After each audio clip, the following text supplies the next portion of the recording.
Guys, nandito kami sa labas. May sinasabi pa yung kapitbahay kaya di pa hindi ko alam kung ano. Baka patungkol sa sasakyan or hindi ko alam. Pero magandang hapon sa inyo. Medyo hindi maganda yung boses ko kasi may sipon ako guys. Dahil sa weather change dito. Uso ang sipon, may mga sipon kami. Kahapon di maganda yung pakiramdam ko kaya wala tayong vlog. So lalabas kami kasi bibili ako ng prutas at gusto ko kumain ng kamote. Kaya naya ko si Deepak pero hinarangan pa kami ng kapitbahay namin. Hindi ko alam kung ano ang kanilang pinag-uusapan. Kasi ang pangit talaga ng aming ano dito, daan Hindi ko alam kung anong kanilang pinag-uusapan guys. Malalim kasi yan Sasakyan siguro or ano, tingnan natin. Yung pinag-uusapan nila guys, magbibigay kami ng pera dito para takpan yung ano kasi pangit na talaga na aming daan dito. So mag-ambag-ambagan kami para lagyan ng lupa yung daanan dito. Ayan. Sa nagtatanong pala bakit hindi ito pinapasimento ng gobyerno kasi ang sabi daw nila private property na daw yan. Kaya hindi nila hindi sagot ng gobyerno yan. Ganyan ang sagot nila sa amin. So kaya kung ipasimento man yan ambag-ambag yung mga nakatira dyan kagaya namin. So, dito tayo. Ang lilig ko. Sana may kamote. Bili ako kamote. Didi. Sabi ni Didi, may kamote ka. Sabi ni Didi, wala bukas daw. Orderan. Ewan ko, tingin muna kami dito. So, ayun guys. Pauwi na kami.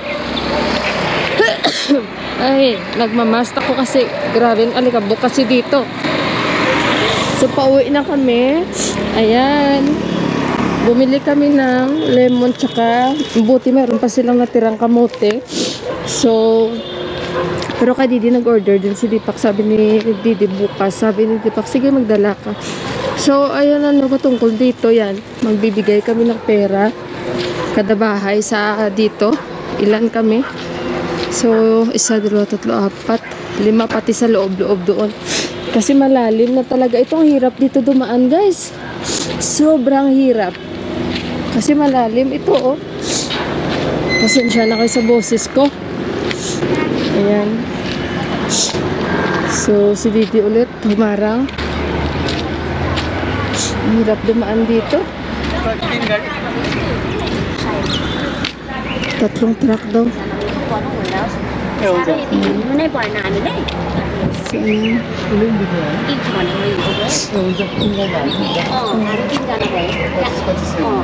So sabi ni Didi pati yung sa loob doon magbibigay din sila ng pera. Yung tatakpan lang guys yung doon lang banda. Ewan ko may reklamo ata itong si Didi dito patungkol dito sa kapitbahay namin. Maingay ito pero wais din ito. Sandali, akyat tayo sa taas. Kita nyo guys, ang sabi ni Deepak, sabi ni Didi, yung isa hindi daw siya magbabayad dahil wala pera. Pero ang anak niya araw-araw dyan guys dumadaan at siya yung number 1 magreklamo at nakikipag-away dito sa mga dumadaan na hindi niya daw dapat pinapadaan dito ang mga sasakyan kasi nga yung daan daw na butas-butas na. Ngayon hindi siya magbabayad, magbibigay ambag kasi wala daw sila pera. Daddy, hospital? Andyan si Buwa guys kasi maaga pa siya. Saan kanda? Kani? Sabi ko kasi paborito yan ni Buwa. Sabi ko kamote kain ka sabi niyo. Tingnan niyo yung si Didi na yan. Ay nako. Yan kita nyo ngayon di na yan nahingi sa amin dito ng tubig kasi simula nung hindi ko binigyan yung anak niya ng tubig. Hindi na sila humihingi dito. Kaya dapat ganun. Kita nyo, hindi siya magbibigay ng pera. Samantala, guys, ay, ilang beses na, siya yung nakikipag-away, number 1, sa mga dumadaan dito kahit yung nakatira dyan. Nag-aaway-away, kaya sila niyan. Dahil paggabi, parang may sasakyan ata dyan, parking, kasi dyan nakatira. Inaway niya, halos inaway niya, tapos anak niya araw-araw, nagmumotor, dumadaan dyan. Parang unfair naman. Wala tayong magagawa. Ay, nako. Kami ang magbabayad, tapos si Didi na isa, tapos yung kapitbahay namin na si Susilday. 3 truck daw ang ilalagay, maglalagay daw ng lupa dyan. Imagine nyo yan. Ganyan ang babae yan. Mahilig lang siya makipag-away. Wala man binatbat pagdating sa ganyan. Hindi na talaga siya sa amin makakatikim ng tubig. Wais yan guys, wais talaga yan ang babae na yan. Yan yung ilang beses ko na nadadakip dito.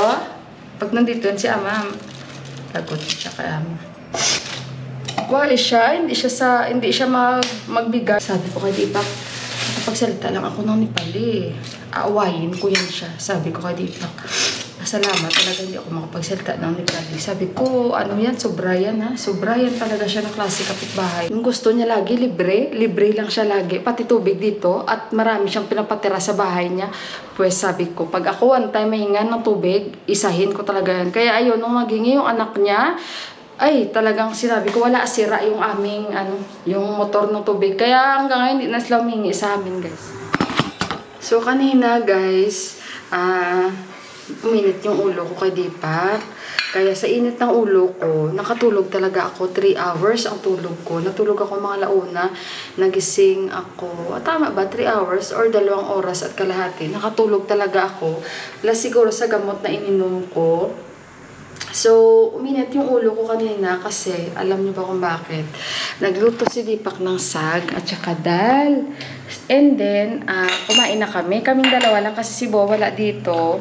Kasi nga, si Boa ay pumunta siya ng hospital para magkuha siya ng allowance niya, gamot sa kanilang hospital sa army. So, pumunta siya doon maaga pa. So, kami lang dalawa ni Deepak. Pumunta ako dito. Ngayon, uminit ang ulo ko kay Deepak kasi habang nakain na kami, naramdaman ko, maanghang yung kinakain ko. Maanghang talaga siya, guys. Kasi pag subo ko pa lang, una, di nginuya ko. Alam ko na agad kasi syempre dikit talaga agad sa dila mo eh. At napalingon ako. Sabi ko, nilagyan mo ito ng maanghang? Sabi niya, hindi niya daw nilagyan. Tapos, nakita ko sa lagayan ng masala, meron siya mga yung mga binamili na spices. Tapos may binili siya na spicy powder na pulang-pula. So ngayon, sabi ko, nilagyan mo ba ito? Sabi niya, oo. So uminit ang ulo ko kasi sabi ko, nagtanong ako kung nilagyan mo ng anghang, hindi. Pero nung tinuro ko yung spicy na pula na masala, oo, ganun din naman yung tanong ko, diba? So kaya uminit ang ulo ko guys, dahil unang-una, alam niya hindi ako pwedeng kumain ng maanghang. At uminit din ang ulo ko kasi excited na ako na kumain ng sag at dal at mainit-init pa yung nailagay ko sa plato ko. Kaya ang nagawa ko, hindi ko man ibig yun. Dahil sa init ng ulo ko, hindi ko talaga napigilan. Tinapon ko yung pagkain na kakalagay ko lang, nasubo ko na rin. So uminit yung ulo ko kasi sabi ko, alam mo, hindi ako pwede sa maanghang. Pero bakit? Sabi niya, hindi naman maanghang. Sabi ko sa'yo, hindi maanghang. Sabi ko, ayan magrereklamo ba ako kung hindi maanghang sa akin?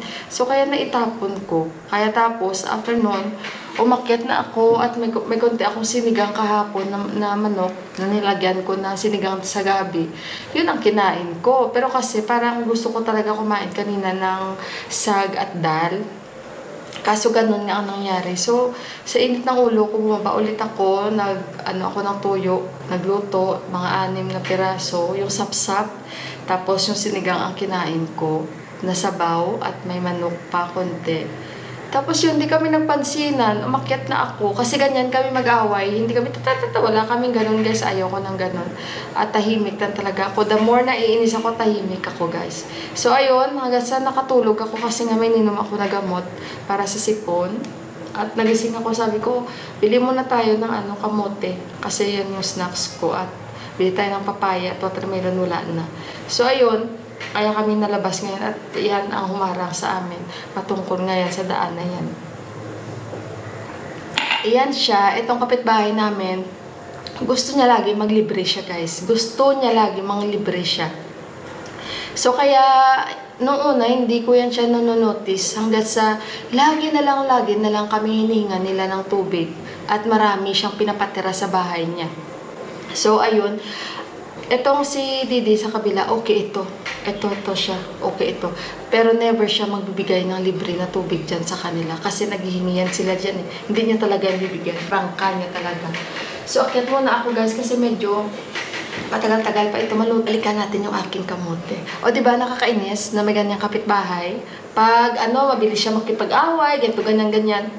Ay, sabi ko sa inyo guys, nadadakip ko yan siya na pinipitas niya yung mga halaman ni Buwa, mga tanim, mga bulaklak, dahil iaalay niya sa kanyang altar. Okay lang naman yun, basta magpaalam. Pero siya talaga guys, pag nadakip ko siya isang beses, yung mga gumamela na sa loob na talaga siya, namimitas talaga siya. Sinita ko talaga siya guys. So guys, inom ako ng Ensure. Si Deepak, binigyan ko rin siya. Nakonsinsya din naman ako ba na sa ginawa ko kanina, pero kasi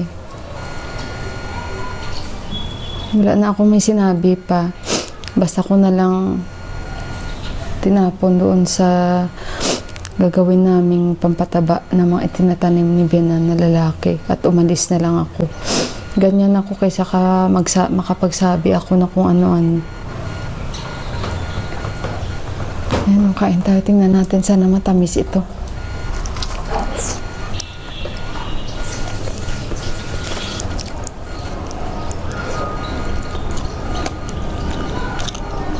Makakalasa pa naman ako. Makakaamoy pa naman ako konti. Pero, wala talaga tamis, guys.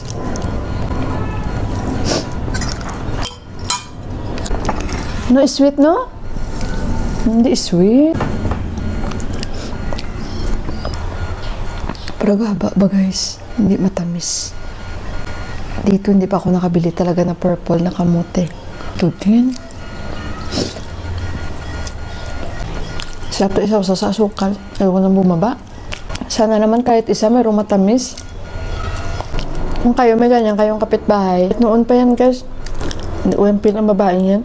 Di ba nga inaway niya nga dati itong nakatira sa amin dahil nagpaparking dyan sa labas. Samantala araw-araw ang anak niya madaan dyan nagmumotor.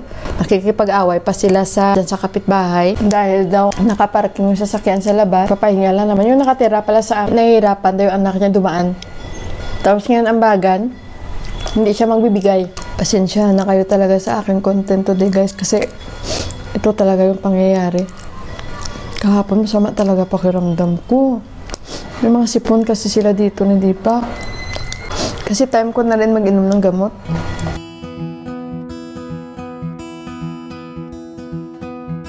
Waking up it's gone. It leaves us feeling cold.